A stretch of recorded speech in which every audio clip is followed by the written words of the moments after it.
Advice from a caterpillar. Looked at each other for some time in silence. At last the caterpillar took the hookah out of its mouth and addressed her in a languid, sleepy voice. "Who are you?" said the caterpillar. This was not an encouraging opening for a conversation.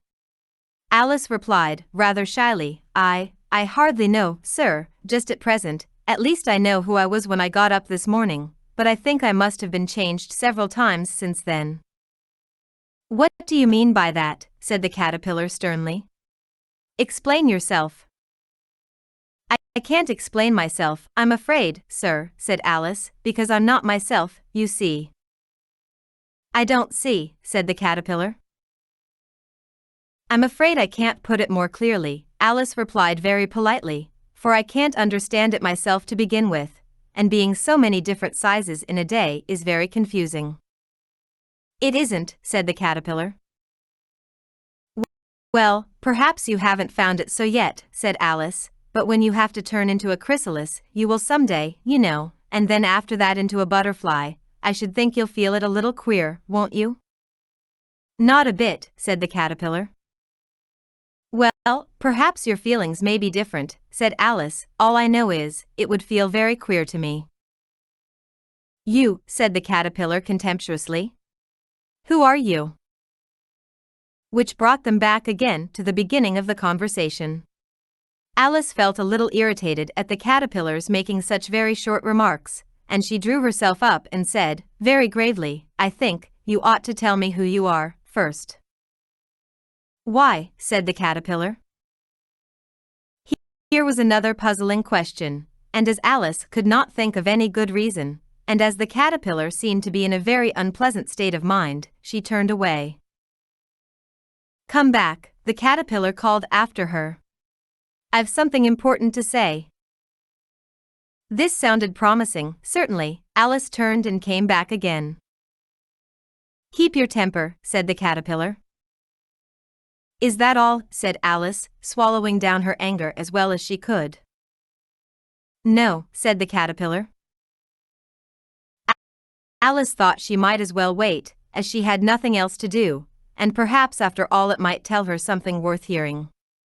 For some minutes it puffed away without speaking, but at last it unfolded its arms, took the hookah out of its mouth again, and said, "So you think you're changed, do you?" "I'm afraid I am, sir," said Alice. "I can't remember things as I used, and I don't keep the same size for 10 minutes together." "Can't remember what things," said the caterpillar. "Well, I've tried to say how doth the little busy bee, but it all came different." Alice replied in a very melancholy voice. "Repeat, you are old, Father William," said the caterpillar. Alice folded her hands, and began. "You are old, Father William," the young man said, "and your hair has become very white, and yet you incessantly stand on your head. Do you think, at your age, it is right?" "In my youth," Father William replied to his son, "I feared it might injure the brain, but, now that I'm perfectly sure I have none, why, I do it again and again." "You are old," said the youth, "as I mentioned before, and have grown most uncommonly fat, yet you turned a back somersault in at the door. Pray, what is the reason of that?" "In my youth," said the sage, as he shook his grey locks, "I kept all my limbs very supple by the use of this ointment, 1 shilling the box. Allow me to sell you a couple?" "You are old," said the youth, "and your jaws are too weak for anything tougher than suet, yet you finished the goose, with the bones and the beak. Pray, how did you manage to do it?" "In my youth," said his father, "I took to the law, and argued each case with my wife. And the muscular strength, which it gave to my jaw, has lasted the rest of my life." "You are old," said the youth, "one would hardly suppose that your eye was as steady as ever, yet you balanced an eel on the end of your nose. What made you so awfully clever?" "I have answered 3 questions, and that is enough," said his father. "Don't give yourself airs. Do you think I can listen all day to such stuff? Be off, or I'll kick you downstairs." "That is not said right," said the caterpillar. "Not quite right, I'm afraid," said Alice, timidly. "Some of the words have got altered."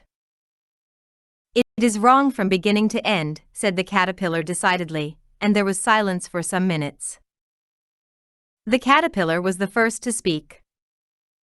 What size do you want to be? It asked. Oh, I'm not particular as to size, Alice hastily replied, only one doesn't like changing so often, you know. I don't know, said the caterpillar. Alice said nothing. She had never been so much contradicted in her life before, and she felt that she was losing her temper. Are you content now? Said the caterpillar. Well, I should like to be a little larger, sir, if you wouldn't mind, said Alice. 3 inches is such a wretched height to be. It is a very good height indeed, said the caterpillar angrily, rearing itself upright as it spoke. It was exactly 3 inches high. But I'm not used to it, pleaded poor Alice in a piteous tone. And she thought of herself, I wish the creatures wouldn't be so easily offended. You'll get used to it in time, said the caterpillar, and it put the hookah into its mouth and began smoking again. This time Alice waited patiently until it chose to speak again. In a minute or two the caterpillar took the hookah out of its mouth and yawned once or twice, and shook itself. Then it got down off the mushroom, and crawled away in the grass, merely remarking as it went, one side will make you grow taller, and the other side will make you grow shorter. One side of what? The other side of what? Thought Alice to herself. Of the mushroom, said the caterpillar, just as if she had asked it aloud, and in another moment it was out of sight. Alice remained looking thoughtfully at the mushroom for a minute, trying to make out which were the 2 sides of it, and as it was perfectly round, she found this a very difficult question.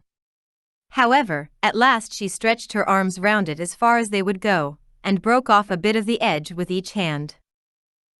And now which is which, she said to herself, and nibbled a little of the right-hand bit to try the effect. The next moment she felt a violent blow underneath her chin. It had struck her foot. She was a good deal frightened by this very sudden change, but she felt that there was no time to be lost, as she was shrinking rapidly, so she set to work at once to eat some of the other bit.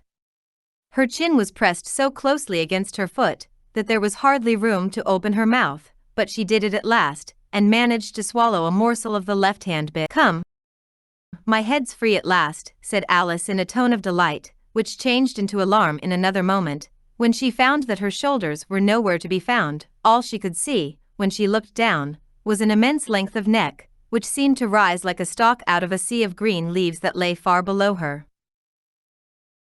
What can all that green stuff be? Said Alice. And where have my shoulders got to? And oh, my poor hands, how is it I can't see you?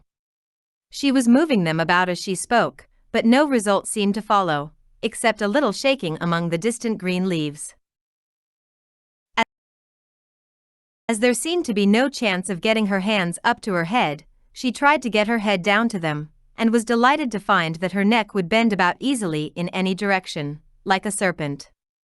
She had just succeeded in curving it down into a graceful zigzag, and was going to dive in among the leaves, which she found to be nothing but the tops of the trees under which she had been wandering, when a sharp hiss made her draw back in a hurry. A large pigeon had flown into her face, and was beating her violently with its wings. Serpent, screamed the pigeon. I'm not a serpent, said Alice indignantly. Let me alone. Serpent, I say again, repeated the pigeon, but in a more subdued tone, and added with a kind of sob, I've tried every way, and nothing seems to suit them. I haven't the least idea what you're talking about, said Alice. I've tried the roots of trees, and I've tried banks, and I've tried hedges, the pigeon went on, without attending to her, but those serpents. There's no pleasing them. Alice was more and more puzzled, but she thought there was no use in saying anything more till the pigeon had finished. As if it wasn't trouble enough hatching the eggs, said the pigeon, but I must be on the lookout for serpents night and day. Why, I haven't had a wink of sleep these 3 weeks. I'm very sorry you've been annoyed, said Alice, who was beginning to see its meaning.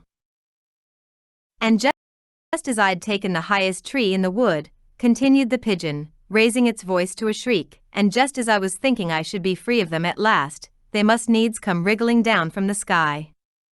Ugh, serpent. But I'm not a serpent, I tell you, said Alice. I'm a. Well. What are you, said the pigeon. I can see you're trying to invent something. I'm a little girl, said Alice, rather doubtfully, as she remembered the number of changes she had gone through that day. A likely story indeed, said the pigeon in a tone of the deepest contempt. I've seen a good many little girls in my time, but never one with such a neck as that. No. You're a serpent, and there's no use denying it. I suppose you'll be telling me next that you never tasted an egg. I have tasted eggs, certainly, said Alice, who was a very truthful child, but little girls eat eggs quite as much as serpents do, you know. I don't believe it, said the pigeon, but if they do, why then they're a kind of serpent, that's all I can say. This was such a new idea to Alice, that she was quite silent for a minute or two, which gave the pigeon the opportunity of adding, You're looking for eggs, I know that well enough, and what does it matter to me whether you're a little girl or a serpent? It matters a good deal to me, said Alice hastily, but I'm not looking for eggs, as it happens, and if I was, I shouldn't want yours, I don't like them raw. Well, be off, then, said the pigeon in a sulky tone, as it settled down again into its nest. Alice crouched down among the trees as well as she could, for her neck kept getting entangled among the branches, and every now and then she had to stop and untwist it. After a while she remembered that she still held the pieces of mushroom in her hands, and she set to work very carefully, nibbling first at one and then at the other, and growing sometimes taller and sometimes shorter, until she had succeeded in bringing herself down to her usual height. It was so long since she had been anything near the right size, that it felt quite strange at first, but she got used to it in a few minutes, and began talking to herself, as usual. Come, there's half my plan done now. How puzzling all these changes are. I'm never sure what I'm going to be, from one minute to another. However, I've got back to my right size. The next thing is, to get into that beautiful garden. How is that to be done, I wonder? As she said this, she came suddenly upon an open place, with a little house in it about 4 feet high. Whoever lives there, thought Alice, it'll never do to come upon them this size, why, I should frighten them out of their wits.